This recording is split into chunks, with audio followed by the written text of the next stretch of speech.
Like any other child, Adam was afraid of the dark and the creatures he imagined lurking within it. The shadows hiding behind closet doors and the unknown beneath his bed always made the night restless for him.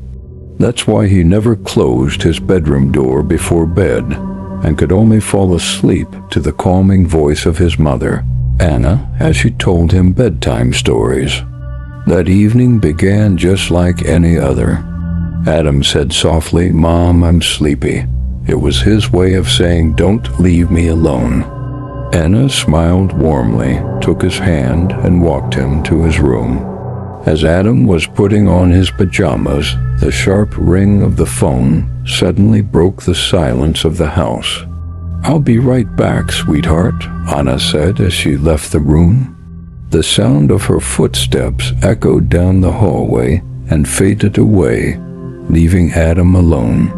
He pulled his pajama top into place, climbed into bed, and pulled the blanket up to his chin, waiting for his mother to return.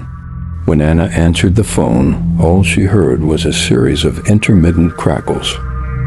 "Hello, who are you trying to reach?" she asked, but there was no reply. For several seconds she listened to nothing but static. Just as she was about to hang up, a deep, raspy breath came through the line. Anna flinched involuntarily. "Must be a bad connection," she muttered, placing the receiver back in its cradle. She started walking back to Adam's room, but hesitated. The hallway felt different. The air had grown colder, strangely damp. Suppressing the chill creeping over her, she shook off the unease and continued toward Adam's room. Inside, everything appeared to be in its place. Adam lay obediently under his blanket. Anna smiled warmly. "Would you like me to read you a story, sweetheart?" she asked. Adam's nervous eyes peeked out from under the blanket. "Yes, Mom," he whispered, his voice barely audible. Anna sat on the chair by his bed, picked up his storybook from the knitstand, and began flipping through the pages. Her fingers felt cold, and the air in the room seemed oddly still. An unexplainable unease gnawed at her, but she brushed it aside and began to read. The story was about a thief who didn't steal objects or valuables, but instead stole people's hearts. As the story progressed, Anna glanced at Adam's face. Something seemed wrong. His eyes weren't following the story. They were fixed on something else, distant and unseeing. She reached the final sentence of the tale, her voice trembling slightly. "Every evil hides a seed of goodness." Closing the book, she looked at Adam. He was staring at the ceiling. "Is it bedtime now, sweetheart?" Anna asked. Adam turned his head slightly, his voice cold and detached. "Keep reading." Anna recoiled slightly at her son's tone. "It's bedtime now, sweetheart," she said with a soft smile rising from her chair.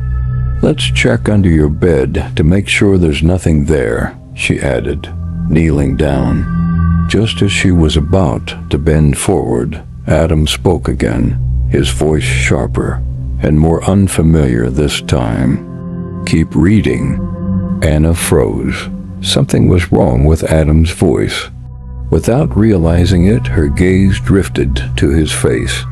His pupils seemed unusually large. Her chest tightened as she took a deep breath and knelt by the bed. Her heart pounded in her chest. Slowly, she leaned down to look underneath. She paused before reaching out. The room's air had grown even colder. Her knees trembled as she steadied herself and mustered the courage to look under the bed. What she saw stole the breath from her lungs. Her eyes widened and her lips parted, but no sound escaped. Under the bed, clutching a pair of pajamas tightly, was Adam. His small body trembled with fear, his tearful eyes fixed on Anna. In a trembling whisper, Adam said, "Mom, There's someone in my bed.